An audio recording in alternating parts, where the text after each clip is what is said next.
I was raised at a time when you didn't identify as mixed. If you had a Black parent, you identified as Black. And so I grew up feeling very much clear on my Black identity and identifying myself as Black up until a very late age in my life when people found it confusing. And I still identify as Black, but I don't sort of have to identify myself anymore.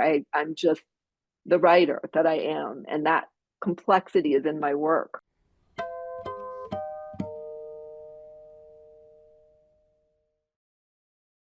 Hello, everyone. I'm Phillip Martin of the GBH Newsroom, and that's where I am right now. You may know me from my work as an investigative reporter for GBH 89.7, but tonight I am thrilled to be hosting GBH's Beyond the Page with Danzy Senna. She is the author of 4 previous books of fiction, including the best-selling Caucasia, and most recently, New People, as well as a memoir. She's the recipient of numerous awards and honors. She teaches writing at the University of Southern California. Her honors go on and on and on. Her latest novel, Colored Television, came out this past September. Tonight, we have the privilege of delving into the world of this literary force, gaining exclusive insights and a sneak preview into Colored Television. Now, no spoilers here. Please welcome to Beyond the Page, Danzy Senna. Hi, Philip.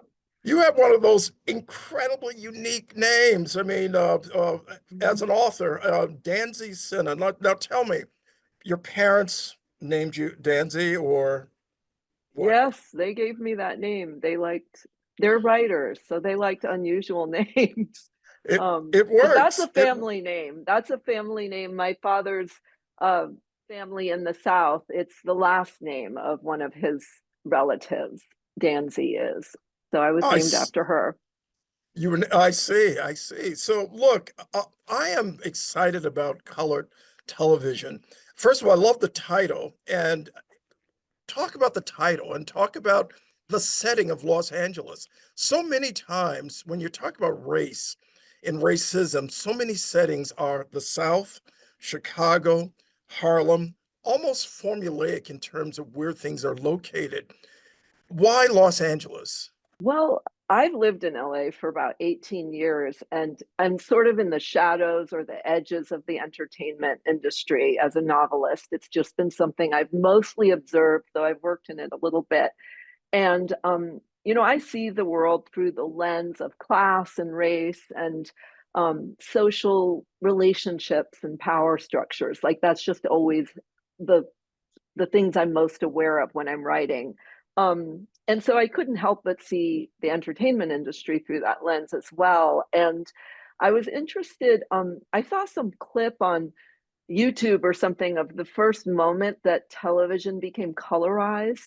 And I was thinking about um, that moment when things go from black and white into full color. And I think that the main character of this book is someone who exists in this space in between black and white. And she's multiracial and she's trying to represent something that hasn't been represented before on television, which is an incredibly sort of segregated world of entertainment still to this day. You must have found great resonance then when Donald Trump asked a peculiar question of Kamala Harris a few weeks ago during a debate about that world that she exists in between, well, it's not between, it's in the context of being both Indian and Black.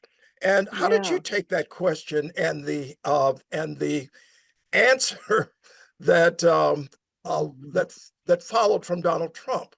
The Donald Trump basically posited that she was one thing and not the other, that she Yeah, I mean, it exists. was like a an impossibility to him. His mind couldn't process something that is both and as well as she is both things. And the complexity of that identity was too much for his mind to handle, or at least he pretended it was for political strategy. But it really was such a familiar tone that he spoke to her in that I've been hearing my whole life. And so it was one of those rare moments. My book was about to come out, and I was like, thank you for illustrating everything I've been writing about for Right. the last 30 years.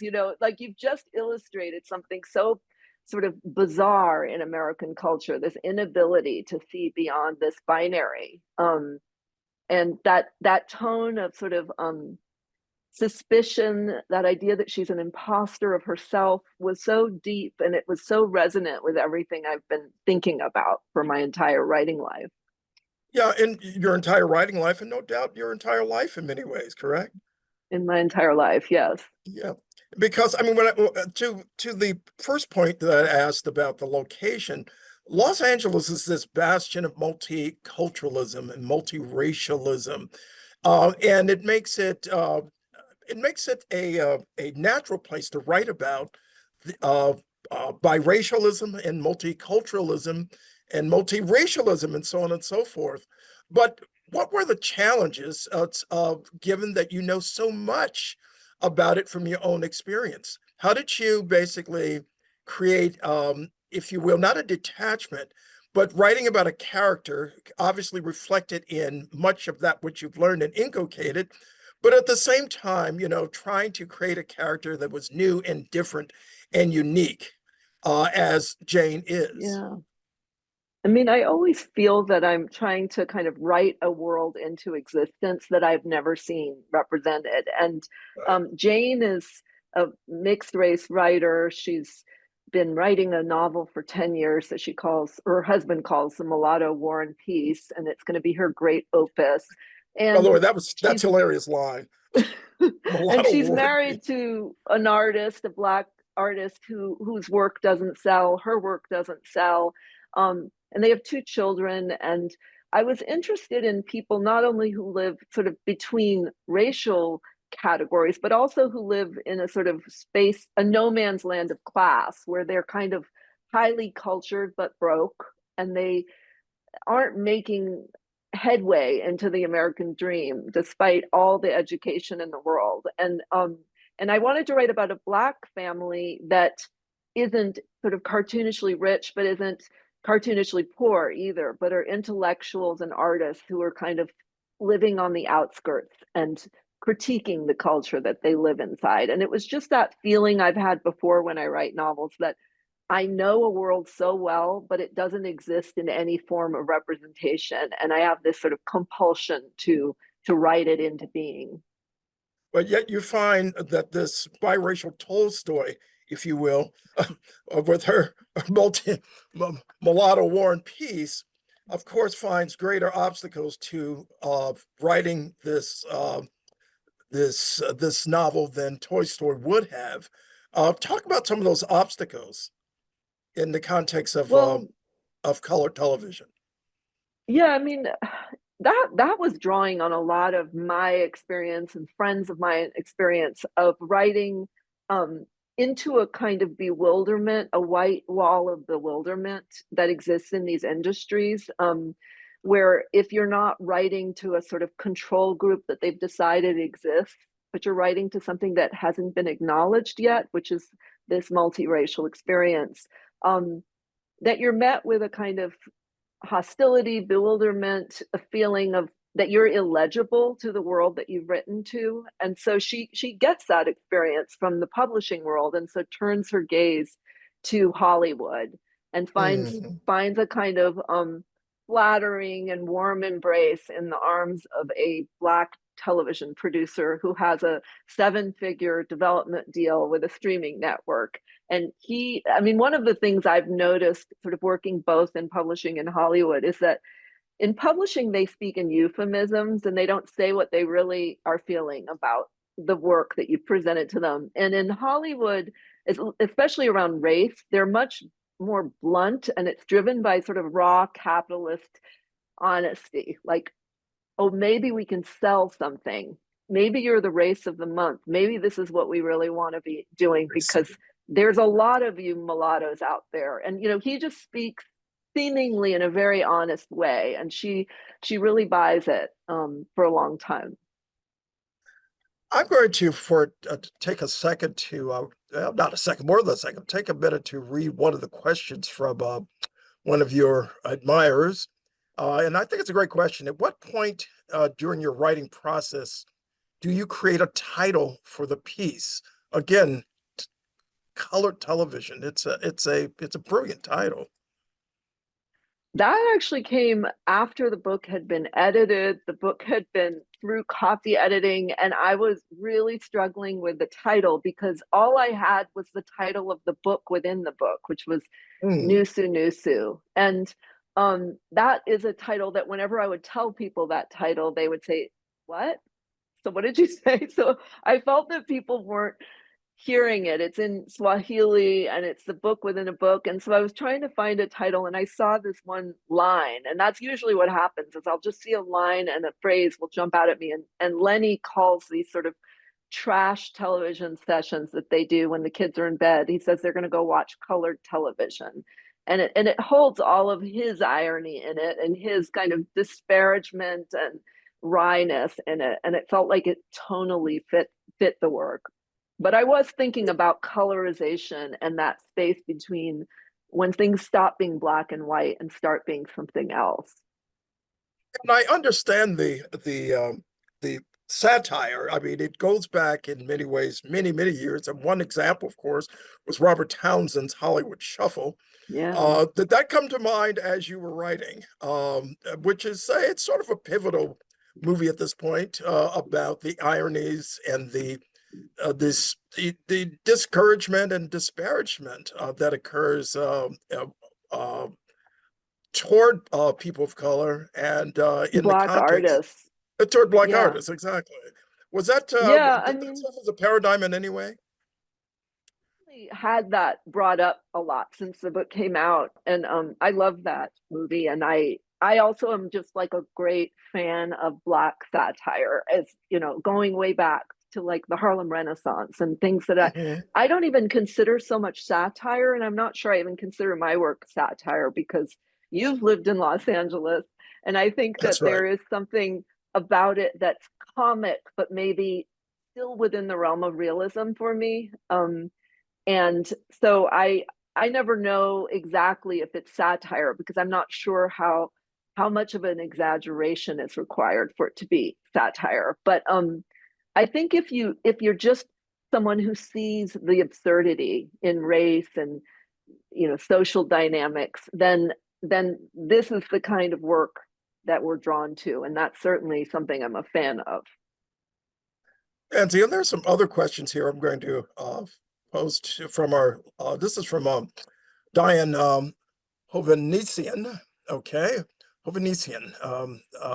This is, how do you and your husband, Percival Everett, affect each other's writing? I am a big fan of you both. Um, we actually don't read each other's work until like late when they're galleys or when the book's published.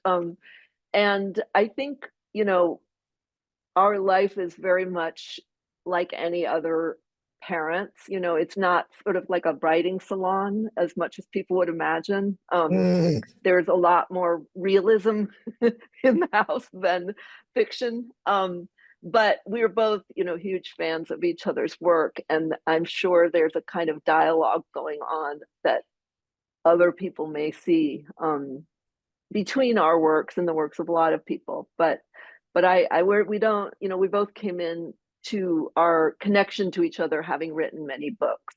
So we continued on the same path of writing separately. that's quite a feat, actually.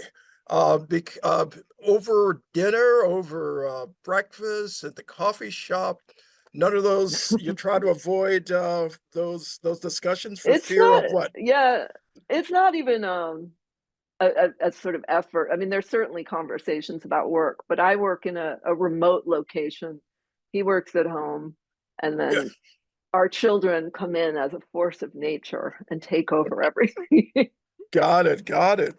Um, when you wrote Lenny into the script, what were you? Who was it? A prototype? Was it, as you said earlier, someone just totally original, or did you find resonance elsewhere in your own I life, mean, perhaps? most people, I think, always assume that the main character is me, and that, you know, there's a kind of neat division between who I identify with and then the husband. And actually for me, I always feel that I'm breaking myself into five different characters or something. And that there's some of me and Lenny, and all of his lines are my lines in some ways. And um I have all of these different relationships to art making that include Hampton, the producer, who's sort of very, you know, raw capitalism, and include the kind of snobby high art that her husband Lenny has about the world and his purity, and then include Jane and her space in between these two poles. And I even feel there's parts of me in both the children. So for me, they're all extensions of some little glimmer of something I've seen in myself. Well done. I don't want to be selfish, so I'm going to turn to some of the questions again from your many fans. An anonymous attendee asked, "You are a new author for me. Are all your books focused upon biracial or multiracial themes? It seems as though we are much more aware of multiracial celebrities today." There are a lot of them, that's for sure. And I certainly had fun writing about some of those mixed race celebrities. Um, but you know, I've been writing from the geography of multiracial America since I began writing, and I see it really as a geography rather than a theme. Um, I think you could say to say like Amy Tan, are you going to continue to write about the Asian American experience and the Asian American theme? But what she's writing from is a position and a lens that is American, and it's just this is the lens she writes from. So Mm. for me, it's a world that is wildly underrepresented in terms of the kind of nuanced conversation about this population that I emerge out of. And I can find the entire sort of universal experience within the multiracial lens. So for me, it's more of a vantage point than it is a theme. Universal, that's such an important frame. Because your novels indeed present what might seem very specific to multiracialism and biracialism, but indeed the themes are universal. The angst, the solutions, the resolutions. Well, I think we can all relate. And I'm going to turn to another question. This is from Janice Robinson Daly. Your book touches upon some provocative themes for today's racial climate. Have you read The Queen of Sugar Hill by Rashonda Tate, which dives deeply or deeper into Hattie McDaniel's experience in Hollywood and living in LA? Oh wow, I would love to read that. Because I taught a class on representations of passing, and we talk about the sort of portrayal of the mammy figure, and in particular, An Imitation of Life is a kind of Mm, classic film about, and how passing and this idea of passing is usually put onto the racially ambiguous woman figure in narratives, but actually this theme carries out to Black women who are in Hollywood, Black men, and sort of, you know, what we were talking about Robert Townsend, the sort of ways that Black people are forced to perform a form of Blackness that is palatable to the white audience, and that as a kind of pathing. So I would love to read more about Hattie McDaniels and her and it, experience. that would be great. It also brings up that question that keeps coming up, and it's a horrible question, but it's like, who is Black? Uh, and Right. it raised by from Donald Trump to many others, that what is Blackness and so on and so forth. And for it also raises the question, what does it mean to be biracial in a society that likes to adhere to strict categories of racial determinism? Is that also something you entertain quite frequently, both on the page Oh yeah. and off the page? I mean that has been a question that I'm 54, and I've probably been thinking about that question for in some form for 53 years.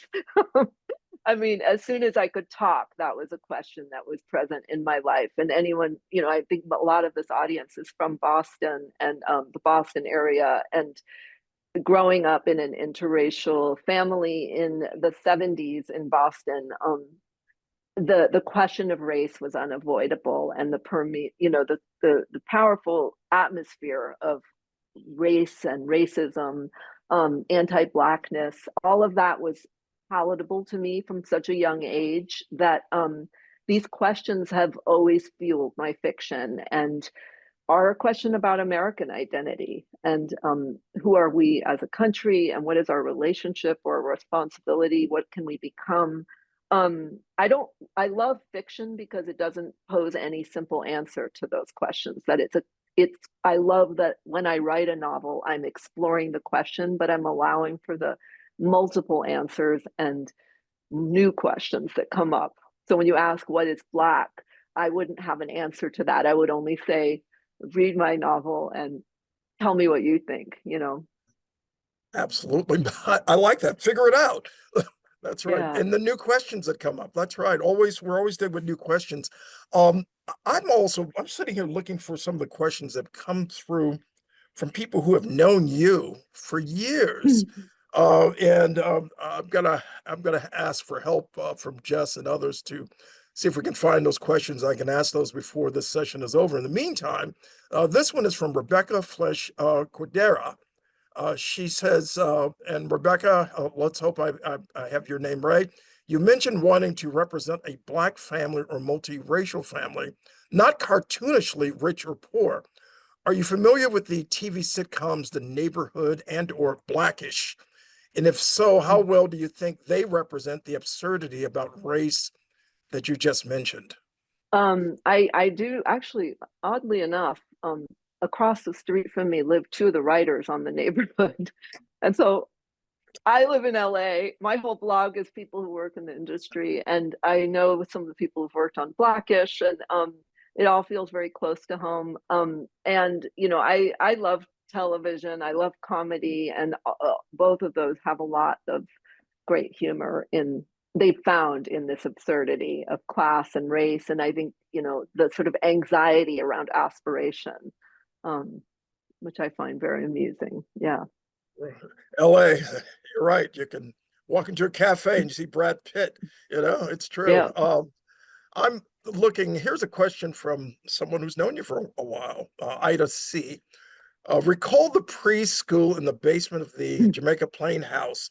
How did your very early years in JP inform your development? Yeah, she's talking about a preschool in our basement that my mother set up for all the neighborhood kids so that the parents could maybe do their work and have the children downstairs in the basement. I think that's what you're talking about, which I don't remember very vividly because I was so young. But Jamaica Plain was where I came of age. It's where I, really through middle school lived, and I feel that it was very formative, but when I go back to Jamaica Plain, it's become so much a different neighborhood.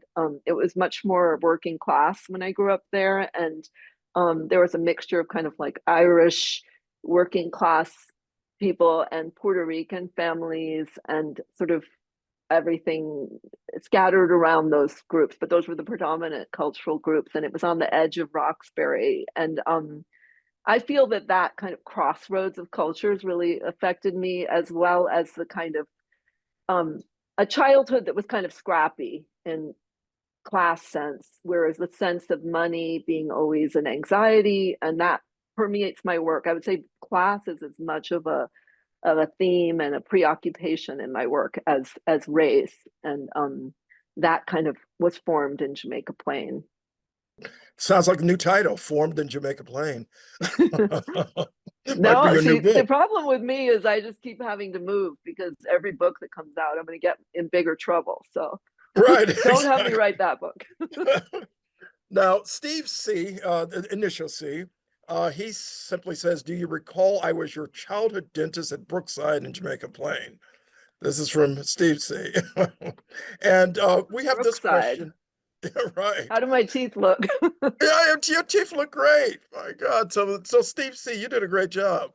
Uh, This is voted up from Maria Veronica Barnes, who asked, "How do you balance the line between hilarious and tragic with so much grace? Where do you think this skill comes from?" Hmm. Um, I am really grateful to my parents. I think both of them are very funny and are funny about really taboo subjects. And they both, I was sort of steeped in an atmosphere where my parents were saying things that were very much there to make us laugh, but also to make us think.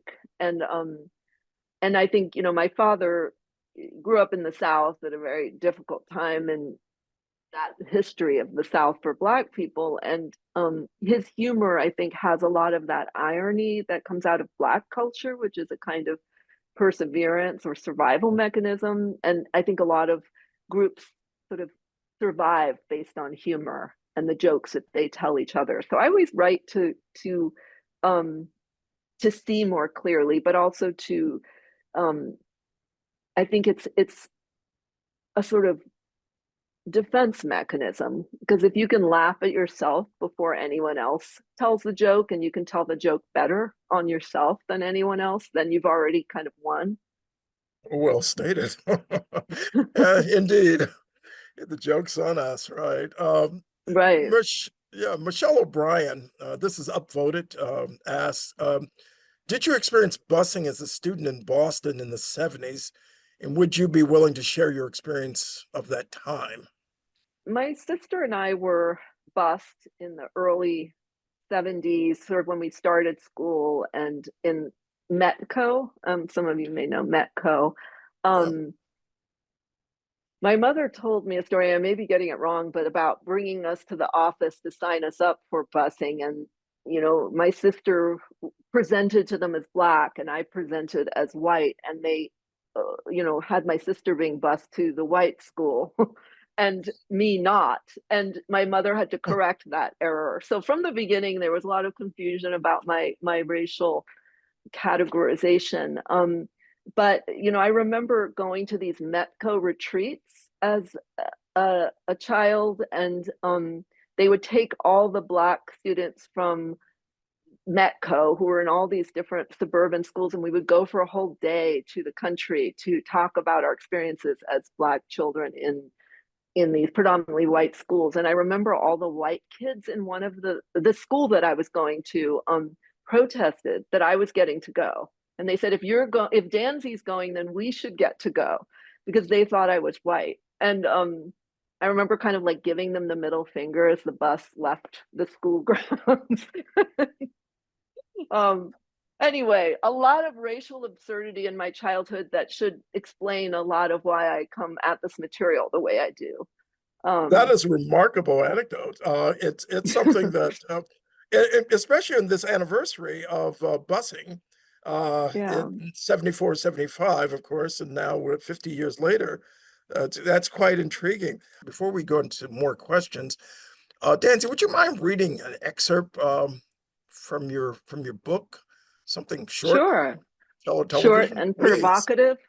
Provocative, please. Provocative is good. Sure. I'll just read from just a couple of short paragraphs from the scene where Jane is remembering the time that she met her husband at a party in Brooklyn 10 years ago, and he was with another woman, a white woman, and she was processing her feelings about him and this other woman. And I should say that a psychic had predicted, right, named Wesley, a psychic, that she would meet her husband, so she's fixated on Lenny.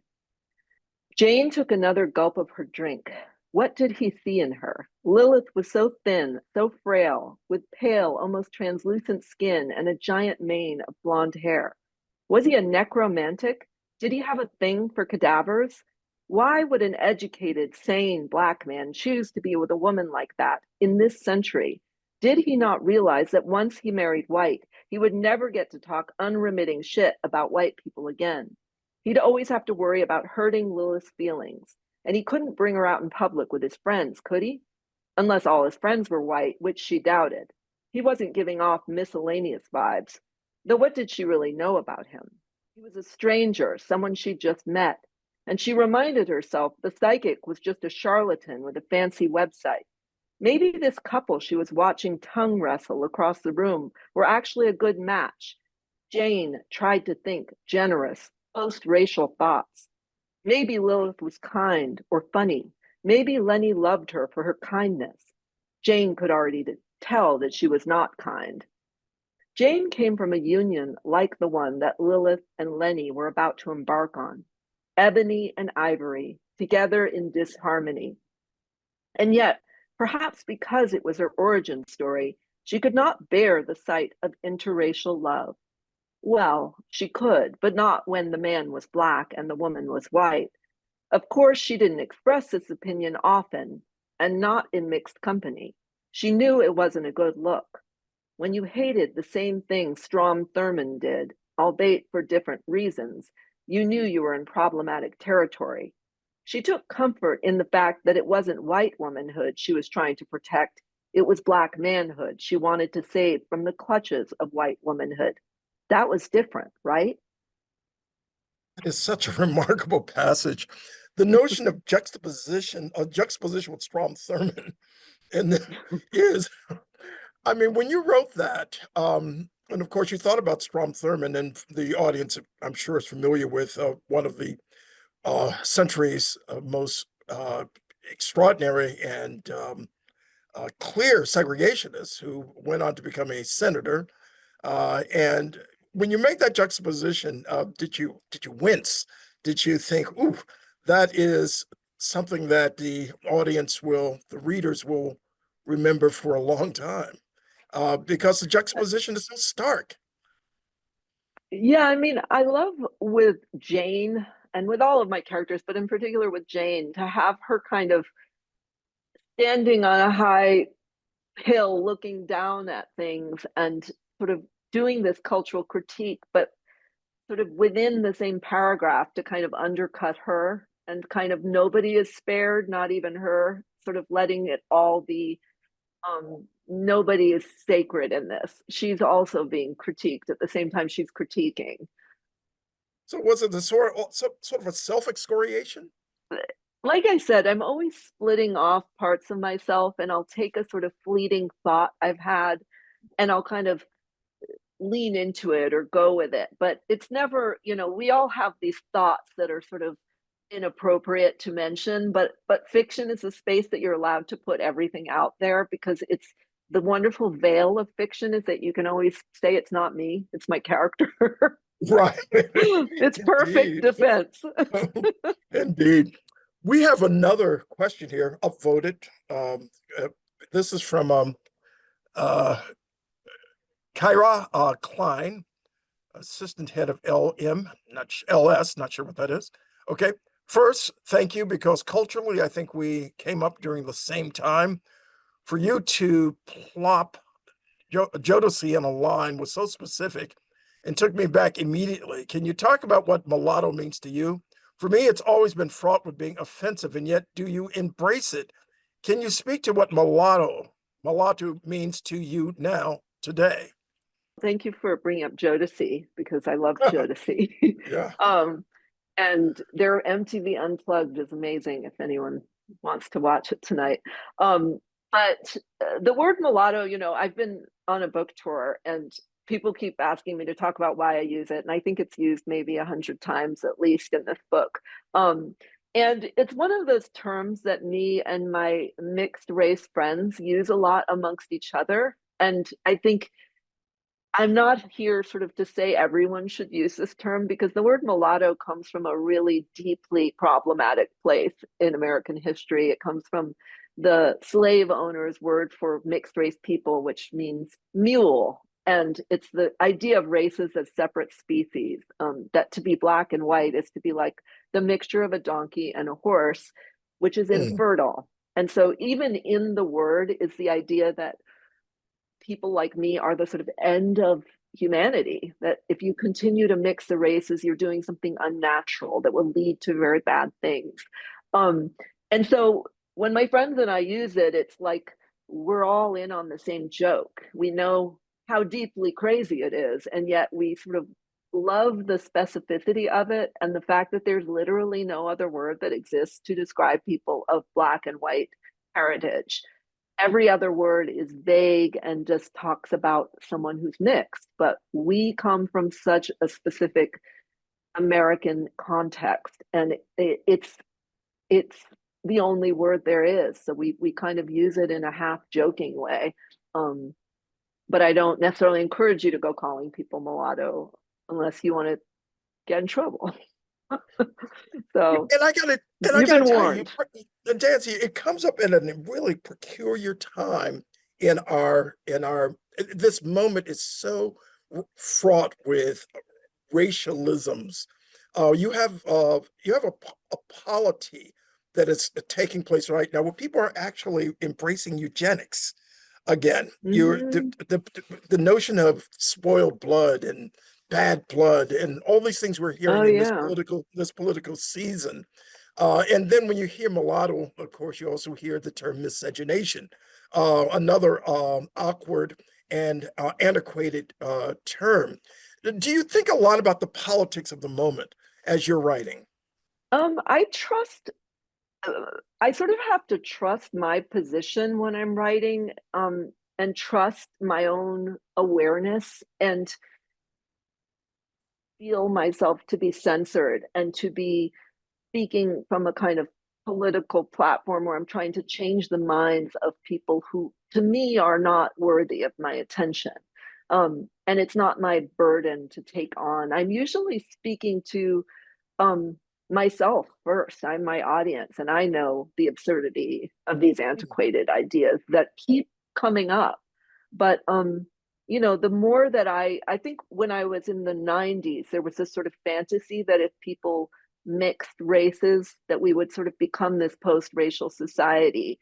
And that hasn't happened. Racism kind of is this incredibly resilient and originary force in American culture that continues to kind of change and morph into new ways of presenting itself, but it's never gone away. So I trust myself to be playful with this because I feel that it's something I know the position that I come from and the awareness that I bring to this comedy. And I don't feel that I'm speaking to anyone who believes in these ideas that have my own existence kind of disproves in some sense. And one thing I would say about your color television, you have a boss here, James Boss, who I think you would sort of describe as someone who's like cross between the I'm forgetting his name already. Medea. Tyler Perry. Tyler Perry. That's right. How could anyone forget How Tyler could you Perry? forget? How could anyone? So he's on one hand he likes the Tyler Perry type of characters, the Medea type of characters. On the other hand, he's looking for characters that sell to a broader audience. Talk about the boss prototype in this. Was it a prototype? Well, like I said, every one of these characters has something of myself in them, and that might be frightening to imagine. But Hampton Ford is the network has hired him to create, quote, diverse content. I And love that name, by the way, Hampton Ford. Hampton Ford, there's the Fred Hampton of it and the Hampton University, like there are a lot of Exactly. associations.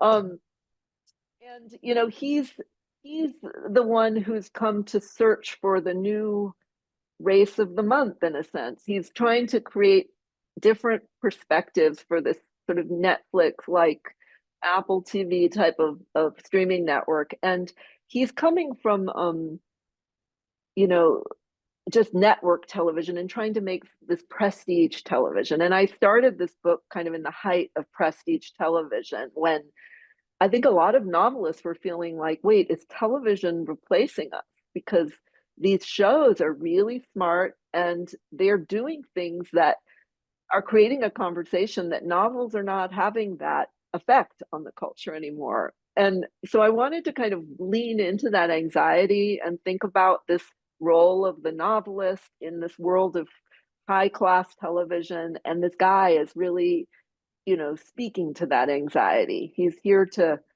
And Jane thinks maybe he can like lift her out of the sort of artistic ghetto that her husband and her have been trapped in for too long.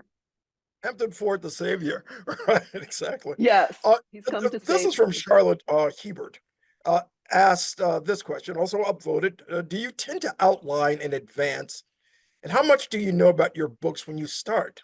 Thank you. Yeah, I wish I was the kind of writer who outlined. I really write scenes blindly as if I'm reading the book as I write it. And I usually have a sense of a actual tangible physical place I want to get. And one of the things, for those of you who haven't read this book, this isn't really a spoiler alert, but I knew that when I began the book that I wanted to have a nursing home and a family living in a nursing home that were not age Mm, appropriate for a nursing home. And that just came to me from something that happened. And I had this family in mind. I always have the characters in mind and the kind of central predicament of the main character, but I really don't know where it's going. And it requires so many rewrites as a result. Like, I feel like I'm, a public service announcement, like, don't try this at home because it's such a messy process. And it's so kind of led by my subconscious and my instincts, and therefore there's just a giant mess when I'm done with that first draft, and it doesn't quite add up, and I have to go over it and over it. So you're seeing the results of that, this seeing the exhaustion. result, right? Where do you write? Do you everywhere? Do you? I do a lot of my reporting, believe it or not. After I've done the reporting, of course, I do the writing in cafes quite often. I love cafes. I like to be out of my house, and I don't know, something about being in more public spaces kind of keeps me honest when I'm writing. And so I Right. I go to a very specific library, to a very specific cubicle when I'm really, really writing. And it's about 10 minutes from my house, and I like ritual. So I go there and I work in the same set of hours in the same seat. And that's for the really hard job of that sort of first draft. I really need to be out of my house. That's disciplined. I like that. By the way, you got a shout out from uh, Elizabeth Arrojo. She says, I think I met you at Brookline High School through a friend, Sarah Oh, Markser, who worked at the school. Do you remember Sarah? She asked. uh, I knew a couple of Sarahs, so I have to go look in my yearbook again if they were from high school. But I went to Brookline High School, so hello. And I know people So, still from that time. yeah, Brookline High School is still going. And this is from LaDonna Laguerre. Um, I watched your talk with the Center for Fiction in Brooklyn and left fascinated by your commentary about being about to write from the perspective of a Black man, which surprised me. Do you think your work is for Black people? If so, how? How do you balance that with writing for the white gaze? Hmm. That's such an interesting question. Because I just did this book tour, and I was just telling someone this that when I read to a majority white audience, I often find that they don't laugh at my work, even when it's deeply comedic. And that when I went to Atlanta, DC, Seattle. It was like a little racial experiment because these cities were very much like the audiences were predominantly one thing, and my black audiences and mixed race audiences sort of were laughing much more in a inside joke way than all white audience. There were white people in all of the audiences, but once I got to an all white space there was less humor. I think, as I said, to myself is the point of view that I write to, but I find that I was raised at a time when you didn't identify as mixed. If you had a black parent, you identified as black. And so I grew up feeling very much clear on my black identity and identifying myself as black up until a very late age in my life when people found it confusing, and I still identify as black, but I don't sort of have to identify myself anymore. I'm just the writer that I am, and that complexity is in my work. But as a child, I was a black girl who could pass as white and who had a white mother. And those contradictions were all built into the formation of my identity. So that's a very roundabout way of answering your question. But my Black identity was formed very early in a very segregated city and is still very much part of how I write, the position that I write from. Angie, do you see that we've made, we use the term progress all the time, and we always assume that we're evolving. Do you, in the context of your writing and your worldview, have we progressed such that and is that reflected in your fiction? Um, I mean, I don't really find it even.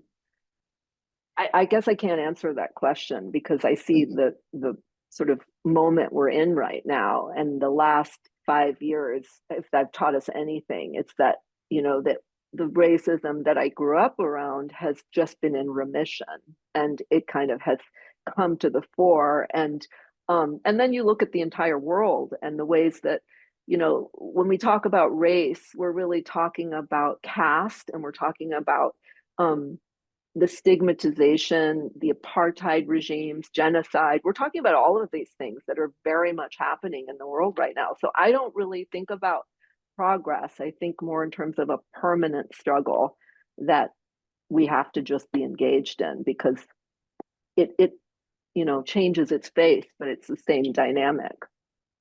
Well stated.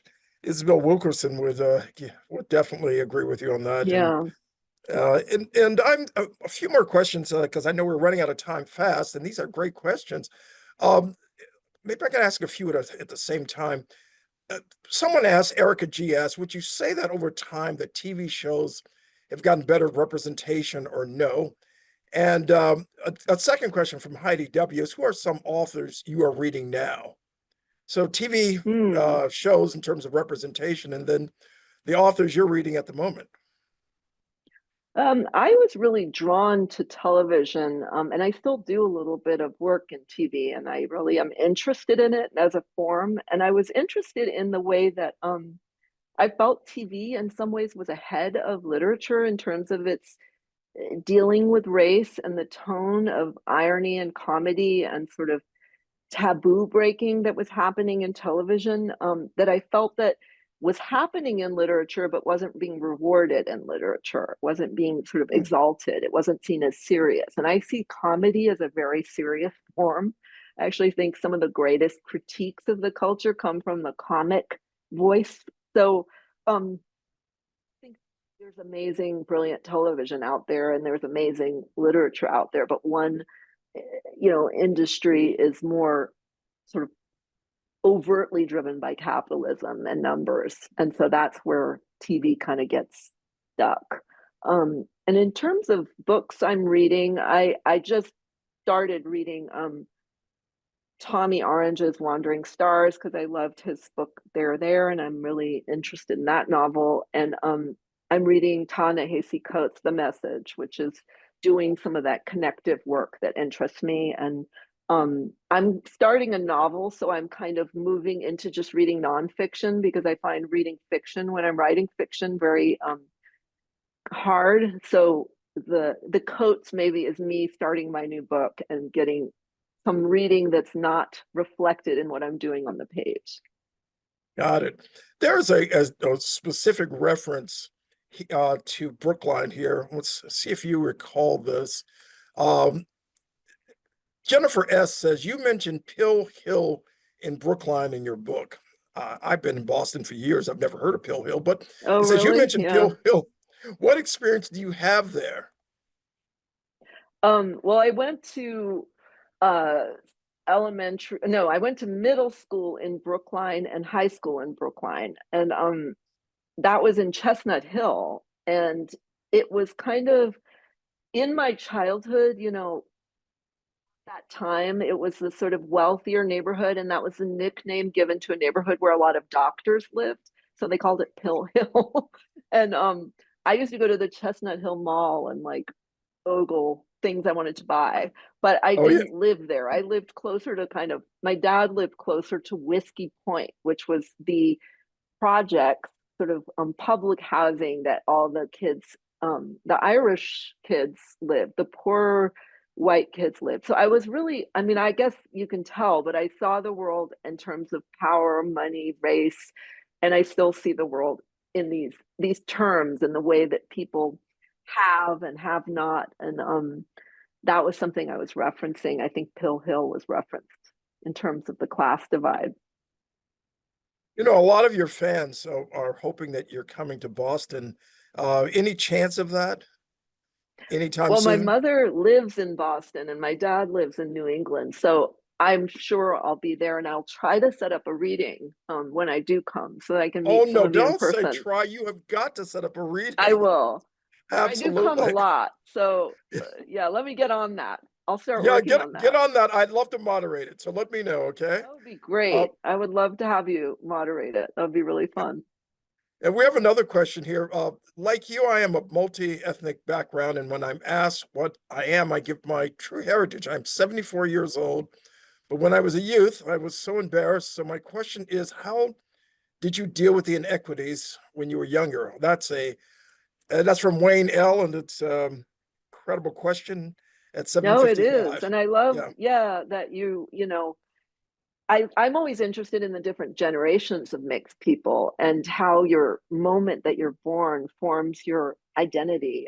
Because as I said, when I grew up, my parents were very politicized. They very much instilled in us a strong Black identity, and they were aware that the world outside our door was going to look down on that part of our identity. So they wanted to kind of shore that part of us up. I went to a school, some of you may know, the Elma Lewis School of Black Arts. Do you know that? Yes. Elma Yes, Lewis. Yes, she was yes. I went to phenomenal. the, yes, she That was was. And I went to my that first school in the interview when I came 70s. to Boston, and as a Are you as an serious? intern reporter was with Elma Lewis. Yeah. Yes. So, I was very much ensconced in a Black community, and I feel there was difficult experiences in that because I didn't always appear to belong, but I do feel very grateful for those experiences in how they formed my political position, my political identity, but also how they were kind of warding off that shame that I think one can, the messages we're getting about ourselves, that we, with our children, making sure that their sense of pride in their backgrounds is intact. So my parents did that work, and I do feel very grateful for it, even though it was traumatic in some ways, having intensely politicized parents. You're fantastic. What is the summary? Someone asked, Dolores Johnson asked this question. What is the summary of colored television? And your answer. My summary, which is, I never can give a summary of a book because that's why it took me almost 300 pages to write it. But I would say that it's about a, woman on the precipice of either very good things or very bad things as she tries to bring her family out of this artistic financial precarity and into this neighborhood she calls multicultural Mayberry, which is the middle class mixed race dream in California. And television is the key to her getting there, hopefully. And then we end the program with this question, and it's a combination of Jeff Hull's question and my own. Jeff asked, "Do you think the program All in the Family was ahead of its time, and it did foster a conversation about race?" And I will ask your view about John Amos's contribution. John Amos, who just passed, his contribution to this discussion, this very discussion. Oh, yeah. I actually love those shows from the 70s and the Jeffersons, Good Times. They were things I watched every day of my life growing up, different strokes. And, Norman Lear looms large in this book too. So I think, he was a great actor. He brought complexity to roles that maybe didn't even have them in the writer's room, but he brought them to them. So, we lost a really great presence in this Yeah. world of television, yeah, and movies. What is your next project? Oh, I'm writing a novel, but I can't say more, or it's like opening the oven and the souffle falls. So I have to keep it secret and let it rise in the darkness of the oven. Then you're a good cook because my souffle in the oven has fallen already. I mean, I don't do very well with souffles. Look, thank you very much. Really appreciate it, So much. Such a and pleasure. again, and we really appreciate you for joining us, and like to thank our audience for joining us as well.